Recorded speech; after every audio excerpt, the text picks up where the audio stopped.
Hello everyone. আমার পাশে আছে আমার বুধারা স্কুলের জুনিয়র। তো জুনিয়র, তুমি তোমার পরিচয়টা দাও। আমি অয়ন ব্যানার্জি। এই বছর 25-26 সেশনে মেডিকেল ভর্তি পরীক্ষায় খুলনা মেডিকেল কলেজে পড়ার সুযোগ পেয়েছি। Khulna medical college. এখন চান্স পাওয়ার পরে তোর অনুভূতিটা কেমন ছিল বল। আসলে এটা খুব সুন্দর অনুভূতি। এতদিন ধরে ছোটবেলা থেকে স্বপ্ন ছিল যে ডাক্তারিতে পড়বো, ডাক্তার হব। সেই স্বপ্নটা যখন বাস্তবে রূপ নিতে চলেছে, তো আসলে অনুভূতিটা খুবই ভালো ছিল। আহ, যখন তুই বললি, হ্যাঁ, হুম। তুই তো গ্রাম থেকে গেছিস, খুলনাতে পড়ালেখা করছিস, সবকিছু জানি আমি। হুম। এখন এই যে তুই চান্স পেয়ে ফিরে আসলি, তারপরে সবাইকে ডাক্তার বলে ডাকে নাকি? হ্যাঁ, এখন বাইরে বের হলেই সবাই দেখা যায় যে ডাকতেছে ডাক্তার বলে, যে ডাক্তার সাহেব কি অবস্থা। তো আসলে এটা এটা মানে ভাষায় ব্যক্ত করার মতো না, খুব মন থেকেই খুব ভালো লাগে। তাদের কাছ থেকে বলিস নি ডাক্তার ডাক্তার সাথে কথা বলতে গেলে টাকা দেওয়া লাগে? হ্যাঁ, আমার ফ্রেন্ড সার্কেলের সবাই যারা ধরো অন্যান্য যেখানে চলে যাচ্ছে, যেরকম ইঞ্জিনিয়ারিং বা অন্যান্য সাইডে, তারা সবাই নক দিয়ে বলতেছে যে আমাদের কিন্তু ফ্রি ট্রিটমেন্ট করা লাগবে। আমি সবাইকে বলতেছি যে আমার কাছ থেকে আমার ফ্রেন্ডরা যারা ট্রিটমেন্ট নেবে তাদের সবাই ফি ডাবল। সবার ফি ডাবল? সবার ফি ডাবল। সবার ফি ডাবল। আমি গেলে তোমার জন্য একটা স্পেশাল স্যার, তোমার জন্য ফ্রি। ওরে বাবা রে, ব্যবসায়ী। আচ্ছা, এখন বল যে আসলে বাংলাদেশের বর্তমান প্রেক্ষাপটে অ্যাডমিশন প্রিপারেশনটা কখন থেকে নেওয়া উচিত, বা তুই কখন থেকে প্রিপারেশন নেওয়া শুরু করছিলিস? আমি আসলে অ্যাডমিশন প্রিপারেশন নেওয়া শুরু করছি ফার্স্ট ইয়ার থেকে, এবং আমার মনে হয় বাংলাদেশের বর্তমান প্রেক্ষাপটে সেটাই বেশি যুক্তিযুক্ত। তুই ফার্স্ট ইয়ার থেকে নিয়েছিস, আমি ফার্স্ট ইয়ার থেকে নিয়েছি। হুম। ইভেন আমি আমার ক্লাস শুরু হওয়ার আগে থেকে নিয়েছি। মানে ক্লাস শুরু হবে বলতে, আমি যখন বাড়িতে আসি, আমি খুলনা কলেজ ছিল আমার, কলেজে যাওয়ার আগে থেকে প্রিপারেশন শুরু আমার, হুম। বাড়ি বসে বসে। সো মানে এই যে বললি আগে থেকে প্রিপারেশন নেওয়া, মানে ফার্স্ট ইয়ার থেকে প্রিপারেশনটা আসলে কেমন, মানে কি এক্সট্রা একাডেমিক থেকে কোন জিনিসটা বেশি নিতে হয় প্রিপারেশন? আমি আসলে একাডেমিক থেকে প্রিপারেশন নিতে বলতে আমি শুরু করছিলাম যে মেডিকেল ভর্তি পরীক্ষার বিগত বছরের প্রশ্নগুলো সলভ করা। একটা অধ্যায় পড়ার পরে আমি সব সময় আগে সলভ করতাম যে বিগত বছরের যে মেডিকেল ভর্তি পরীক্ষার প্রশ্ন সেগুলো। আর ইংলিশ জিকেও সাথে সাথে অল্প অল্প করে প্রিপারেশন নেওয়া শুরু করছিলাম ফার্স্ট ইয়ার থেকে। ও একটা ভালো জিনিস বলছে। এখন যদি তোমরা মেডিকেল অ্যাসপিরেন্ট ছাড়া অন্য কোনো মানে ভর্তি ইচ্ছুক স্টুডেন্টদের দেখে থাকো ভিডিওটা, তাহলে আমি বলবো যে প্রত্যেকটা অ্যাডমিশনেরই প্রস্তুতি শুরু হয় কোশ্চেন মার্ক সলভের মাধ্যমে। তুমি মেডিকেল, ইঞ্জিনিয়ারিং, ভার্সিটি যেখানে যেতে চাও না কেন, তোমাকে দেখতে হবে যে ওইখানে বিগত বছরে কী ধরনের কোশ্চেন আসে, কী প্যাটার্নে কোশ্চেন আসে, এইটা বুঝতে হবে। তুমি কতটা পারো এইটা খুব একটা ইম্পর্টেন্ট না আসলে। মানে পরীক্ষা ক্র্যাক করার জন্য এইটা খুব একটা ইম্পর্টেন্ট না যে তুমি অনেক ডিপ থেকে বুঝেছো বিষয়টা বা অনেক জানো, এইটা খুব একটা ইম্পর্টেন্ট না। ইম্পর্টেন্ট হচ্ছে তুমি মেডিকেলে ভর্তি পরীক্ষা যেতে আসবে সেটা পারো কিনা। তো কি ধরনের কোশ্চেন আসে এটা জানা কিন্তু ভর্তি পরীক্ষা ক্র্যাক করার জন্য জরুরি। এখন আর কি বলবো, তুই যে বললি কোশ্চেন ব্যাংক সলভের পাশাপাশি তুই প্রথম থেকে ইংলিশ জিকে পড়তিস, যেটা ম্যাক্সিমাম স্টুডেন্টরাই করে না। জিকে তো মোটেই করে না, ইংলিশ যাও একটু পড়া থাকে, গ্রামার হালকা কথা। জিকে ইংলিশ তুই প্রথম থেকে কিভাবে পড়তিস? আসলে আমি মানে শুরু থেকে এভাবে পড়তাম যে আমার খুবই ভয় ছিল যে আমার যদি চান্স মিস হয়ে যায় তো ইংলিশ দিকের কারণেই হবে। কারণ এগুলোতে ফিজিক্স, কেমিস্ট্রি বা বায়োলজি এগুলো সবাই সমান গুরুত্ব দিয়ে পড়ে। আমার ভয় ছিল ওখানটায় যে যদি আমার চান্স মিস হয় তো ইংলিশ দিকের কারণেই হবে। এই জন্য আমি ইংলিশ দিকে শুরু করছিলাম প্রথম থেকে। আমি বেশি না, প্রতিদিন আধা ঘন্টা ইংরেজি, আধা ঘন্টা হয়তো বা ইংরেজি পাশাপাশি সাধারণ জ্ঞান এভাবে চর্চা করতাম। তো প্রথম থেকে চর্চাটা শুরু হয় আমার যে বিসিএস, ম্যাট, ড্যাট, ডিইউ এই প্রশ্নগুলো সলভ করে। এবং এর পাশাপাশি আমি হচ্ছে বিভিন্ন কারেন্ট অ্যাফেয়ার্স গুলোও দেখতাম মাঝে মাঝে, এগুলো চর্চা করতাম আর কি। মানে ইংলিশ জিকে দুইটাই তুই প্রথম থেকে পড়াশোনার হ্যাঁ, হ্যাঁ। মধ্যে কন্টিনিউয়াস রাখছিস। হ্যাঁ। গুড। একাডেমিকেও তো আমরা আসলে আজমল স্যারের বই পড়ি, হুম। আবার অ্যাডমিশনও সেম বইটাই পড়ি। হুম। তাহলে আর কি এখানে ডিফারেন্সটা কোথায়? এখানে ডিফারেন্স হচ্ছে মূলত পড়ার স্ট্র্যাটেজিতে।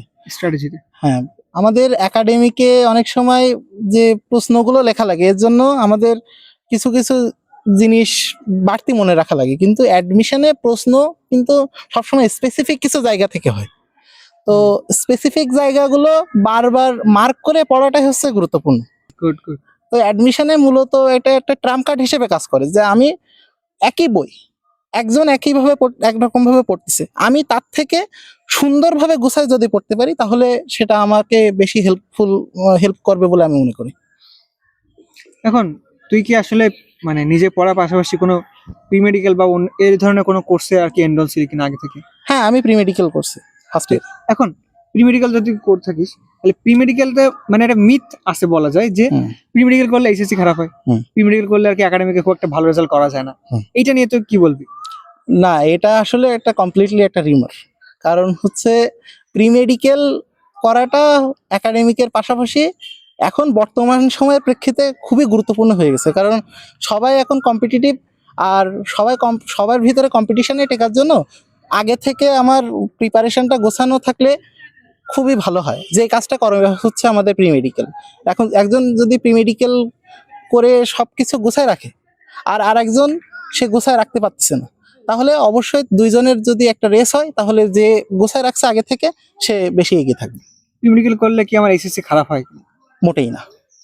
প্রি মেডিকেল করলে যদি একজন খুব ভালোভাবে ডেডিকেটেডলি প্রি মেডিকেল করতে পারে তাহলে তার জন্য সে অনেকগুলো এইচএসসিতেও অনেকগুলো অ্যাডভান্টেজ পাবে। কারণ হচ্ছে এখনকার প্রি মেডিকেল গুলোতে দেখা যায় যে হচ্ছে শুধুমাত্র অ্যাডমিশন বেস পড়ালেখা পাশাপাশি আর আরো অনেক ধরনের যে এইচএসসি সাপোর্ট সেগুলো প্রোভাইড করা হয়। তো সেক্ষেত্রে দেখা যায় যে আগে যে একটা মিথ ছিল যে প্রি মেডিকেল করলে অ্যাডমিশন খারাপ হয়ে যাবে, এখন সেইটা পুরোপুরি মানে ভিত্তিহীন হয়ে গেছে। কারণ এখন প্রি মেডিকেলের পাশাপাশি এইচএসসিতে ভালো করার জন্য কিছু সাজেশন এবং হেল্প প্রোভাইড করা হয় প্রি মেডিকেল গুলো থেকেই। মানে প্রি মেডিকেল করলে খুব একটা ক্ষতি আসলে হবে না, একাডেমিক আর অ্যাডমিশনে একটু বাড়তি সুবিধা পাওয়া যায়। হ্যাঁ, আসলে আমার মনে হয় কি যে বাড়তি সুবিধা পরবর্তী বিষয়। আমার বন্ধু বান্ধব যদি আমি দেখি, খুলনার কিছু কিছু টপ স্টুডেন্ট দেখি, তোর বন্ধু বান্ধব যারা আছে তারা যদি দিকে তাকায়, তারা তো আগে থেকে অ্যাডমিশন প্রিপারেশন নেওয়া শুরু করছে প্রত্যেকে, কেউ বাড়ছিল না কেউ বাড়ছিল না। তাহলে বাংলাদেশে যদি প্রত্যেকটা বিভাগে প্রত্যেকটা জেলায় আমার কিছু কিছু স্টুডেন্ট আছে যারা আগে থেকে প্রিপারেশন নিয়ে থাকে, তার মানে এদের সাথে যদি কেউ একটা বাচ্চা আসে সে শুধুমাত্র অ্যাডমিশনের সময় প্রিপারেশন নেবে, সে কি কখনো কোনোভাবে পারা সম্ভব তার পক্ষে? বর্তমান প্রেক্ষিতে একেবারে অসম্ভব, খুবই রেয়ার কেস ছাড়া।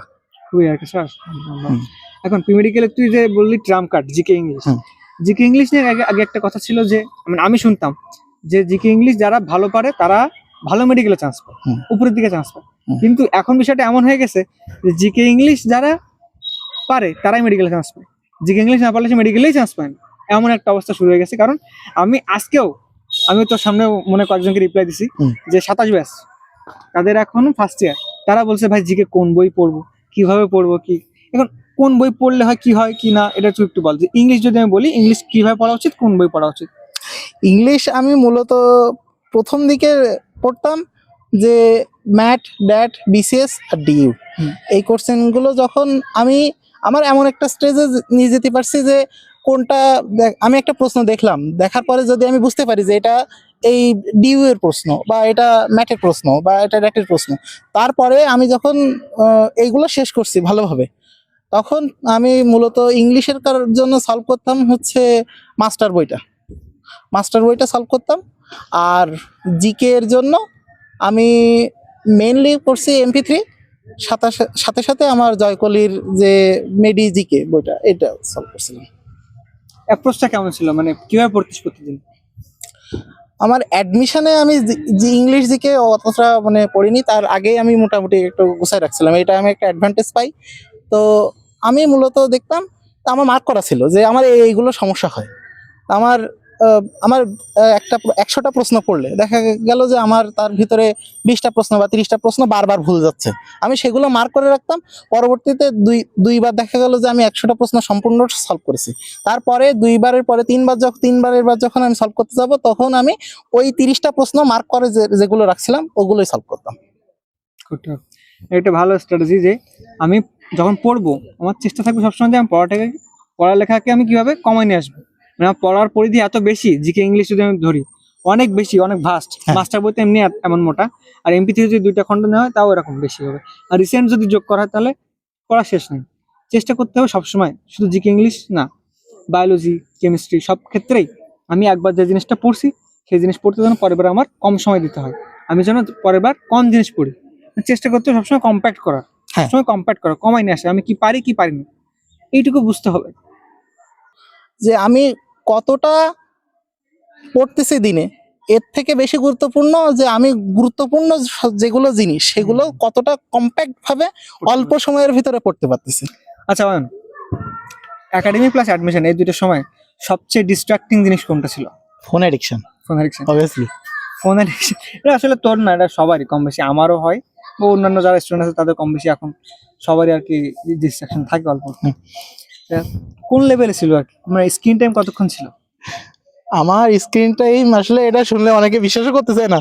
আমার অ্যাডমিশন টাইমে প্রায় ডেইলি এভারেজ 13 থেকে 15 ঘন্টা আমার স্ক্রিন টাইম ছিল। আমি 13 ঘন্টা 15 ঘন্টা পড়তাম না আমার মনে হয়। আমি জানি যে এটা অনেকের জন্য বিশ্বাস করা খুবই কষ্টকর, কিন্তু আসলে এটা সত্যি কথা। ঘুমাইতিস কতক্ষণ? আমি 12টা থেকে 5টা আমার ফিক্সড রুটিন 5 ছিল, ঘন্টা? 5 ঘন্টা। এর মধ্যে কোনো ব্রেক নেই, বিকালে সকালে না দুপুরে? না না। আমি 12টা থেকে 5টা এই পর্যন্ত ঘুমাতাম, আর সারাদিনে রেস্টও নিতাম। কি ভাই রোবট তো।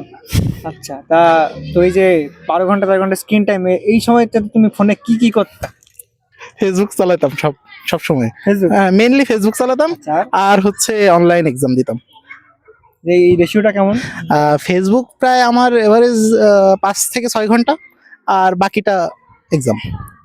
আর তাও ভালো যে 5-6 ঘন্টা ফেসবুক, আর ম্যাক্সিমাম টাইমটাই আর কি ও এক্সাম দেওয়ার পিছনে। এক্সাম বলতে কোন এক্সাম? আমি দিতাম মেইনলি হচ্ছে অনলাইনে যত এক্সাম হয় তো সবগুলো অ্যাটেন্ড করার চেষ্টা করতাম, আর নিজে পার্সোনালি বেশিরভাগ দিতাম আরটিডিএস এর যে আনলিমিটেড এক্সাম সেকশনের যত এক্সাম ছিল সবগুলো এক্সামই অ্যাটেন্ড করতাম। মানে আমি ওখানে ম্যাথ ড্যাট বিসিএস ডিউ, আমার এটা হচ্ছে জিকে ইংলিশের জন্য ছিল, আর আমাদের অনুশীলনী যে অনুশীলনী প্রশ্নগুলো ওখান থেকে সলভ করতাম।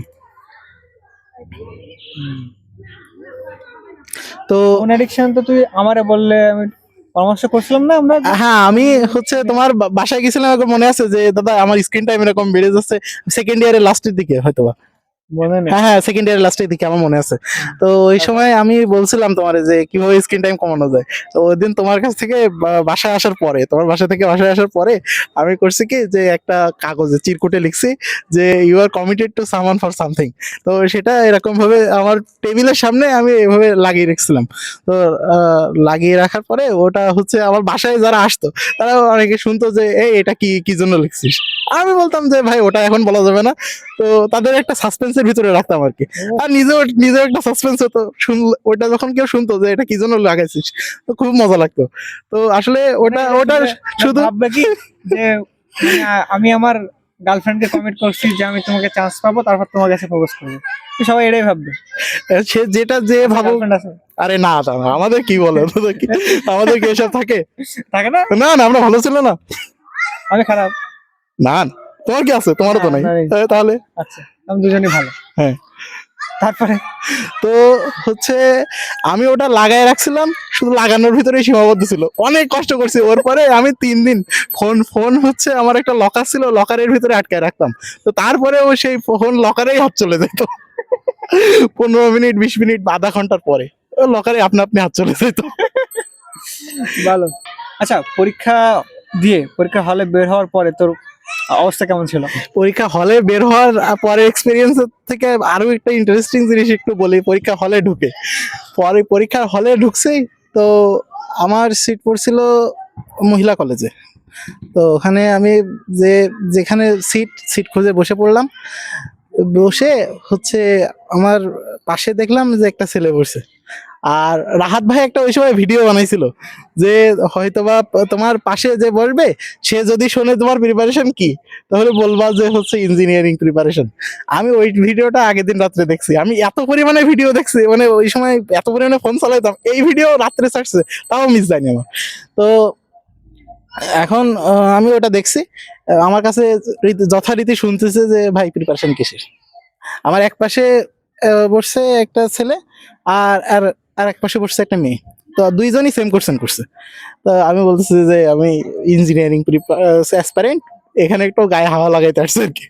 তো পরীক্ষা শুরু হলো, শুরু হওয়ার পরে দেখি যে তাদের হাত পা কাঁপাকাঁপি শুরু। আমাদের রুমের ভিতরে 2-3 জন অলরেডি তখন টেবিলের ভিতরে উপরে মাথা লাগাই দিছে।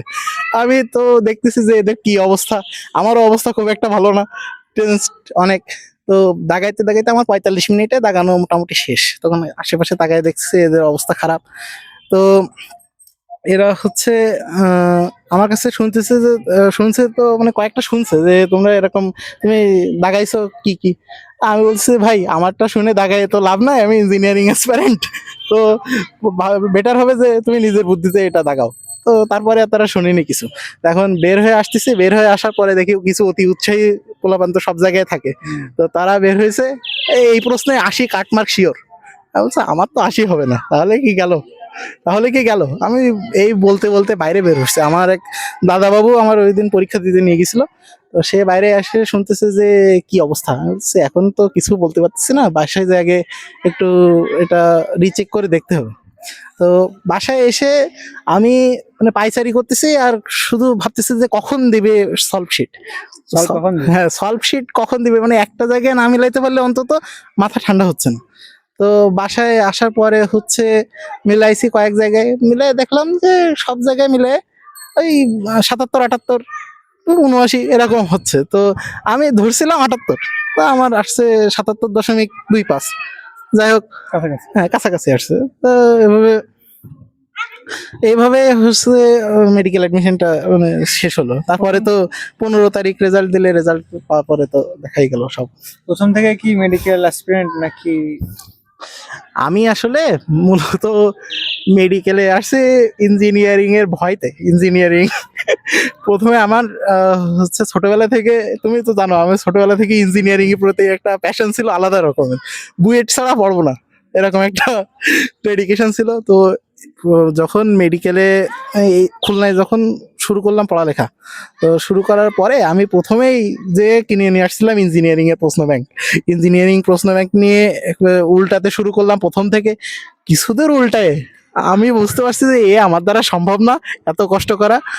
তো আমি তখন মানে নিজে থেকে রিয়েলাইজেশন আসলো যে এটা তোমার দ্বারা হয়তো বা হবে না, তুমি হচ্ছে মেডিকেলে একটু শিফট করো। কারণ কি মেডিকেলের আমি যেটা দেখছিলাম যে মেডিকেল, আমি নিজে পার্সোনালি অতটা ক্রিয়েটিভ লোক না, তো আমার ইঞ্জিনিয়ারিং মানে খুব টাফ লাগতেছিল ম্যাথগুলো সলভ করা।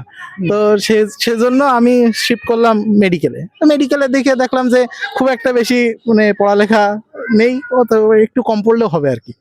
তো সেই হিসেবে মেডিকেল প্রিপারেশন কন্টিনিউ করলাম। আর মেডিকেলে চান্স না পাইলে আমি আর কোথাও চান্স পাইতাম না। আমি একেবারে ফুললি হার্ডকোর মেডিকেল একেবারে প্রিপারেশন নিছি। আর আমার বিষয়টা বলতে, আমি 9-10 থেকে তো জানিস যে আমি মেডিকেল অ্যাসপিরেন্ট সবসময়। এবার যে ফার্স্ট ইয়ার গেছে মেডিকেল অ্যাসপিরেন্ট সব কিছু ঠিক আছে, আগে থেকে প্রিপারেশন নিয়েছি। সো আমার যখন খুলনাতে পরীক্ষা হতো অফলাইনে, হ্যাঁ, সো পরীক্ষাগুলো মোটামুটি ভালো দিতাম। সব পরীক্ষাতে মার্কটা আসতো, পরীক্ষা হয়েছে না পড়ে গেছি, এক্সাম দিছি, দেখা গেলো টপ 10 টপ 5 আসে সবসময়। আচ্ছা। সবসময় কনসিস্টেন্টলি এমন আছে হুম, থাকার ফলে আমার একটা কনফিডেন্স আসলো, এতগুলো এক্সামে ভালো করতেছি, মেডিকেলে তো চান্স হবেই, তাহলে কেন না একটু ইঞ্জিনিয়ারিং প্রিপারেশন নেওয়া যায়। আর আমি আসলে প্রথম থেকেই 1-2 মাস যাওয়ার পর থেকেই আমি ইঞ্জিনিয়ারিং ভার্সিটি সব প্রিপারেশন নেওয়ার চেষ্টা করতাম, যে একটা অধ্যায় হয়েছে এখান থেকে সবগুলো কোশ্চেন ব্যাংক সলভ করতাম। ইঞ্জিনিয়ারিং কোশ্চেন ব্যাংক সলভ করতাম, মেডিকেলের question bank, varsity question bank, 3টা সলভ করতাম। হুম। তো তখন একটু বায়োলজি পড়াটা একটু কমাই বলতে একদম টোটালি বাদ। দেখতে গেলে 2 মাসে বায়োলজি পড়ি নাই, না পড়ে আমি পুরোপুরি ম্যাথে শিফট করছি, যে আমি বুয়েটের জন্য ম্যাথ প্র্যাকটিস করি। তো তখন আর কি অলিম্পিয়াড হয়েছে, সায়েন্স অলিম্পিয়াড। তো সায়েন্স অলিম্পিয়াডে আমি গেছি মহিলা কলেজে ছেলেদের ঢুকতে দেয় না সাধারণত, তবে সায়েন্স অলিম্পিয়াডের বাহানায় আমি ঢুকে গেছি। তো ঢোকার পরে মহিলা কলেজ থেকে একটা মেয়ে ছিল, ও হয়েছে 8 অথবা 9 তোমার মনে নেই।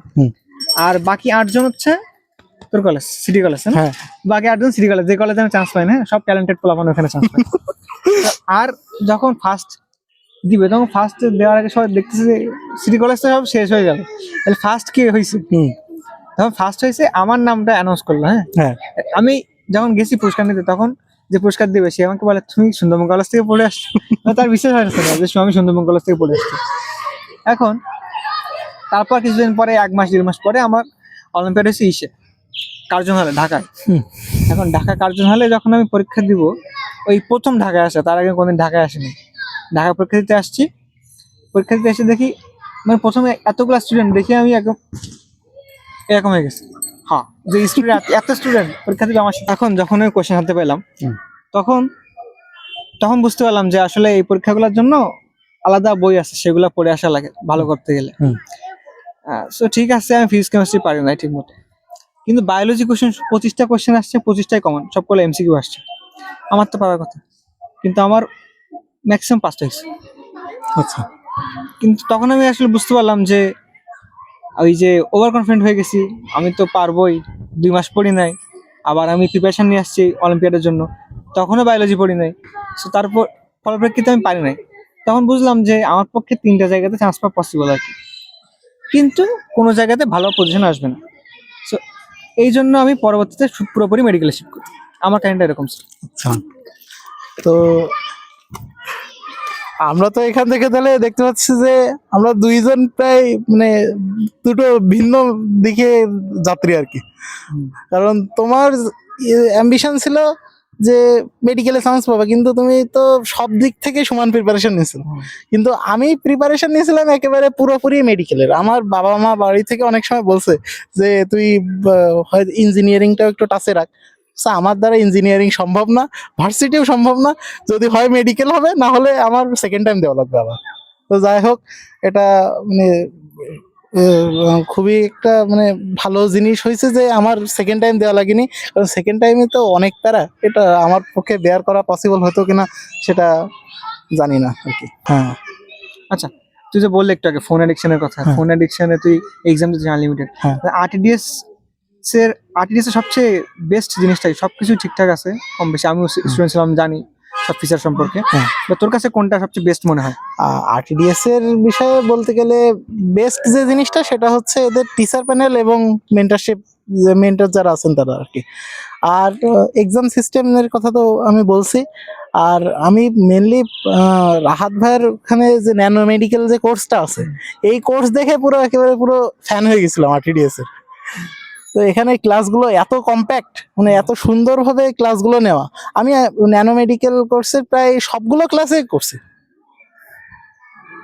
হ্যাঁ, মানে আমার যেগুলো সমস্যা হতো, একটা অধ্যায় তো সব জায়গায় সবার সমস্যা থাকে না, আমি আমার সমস্যাগুলো স্পেসিফিক ভাবে আইডেন্টিফাই করতাম, করার পরে আমি ন্যানো মেডিকেল কোর্সের ওই স্পেসিফিক জায়গা থেকে সম্পূর্ণ যে বিষয়টা ক্লিয়ার হয়ে নিতাম আর কি।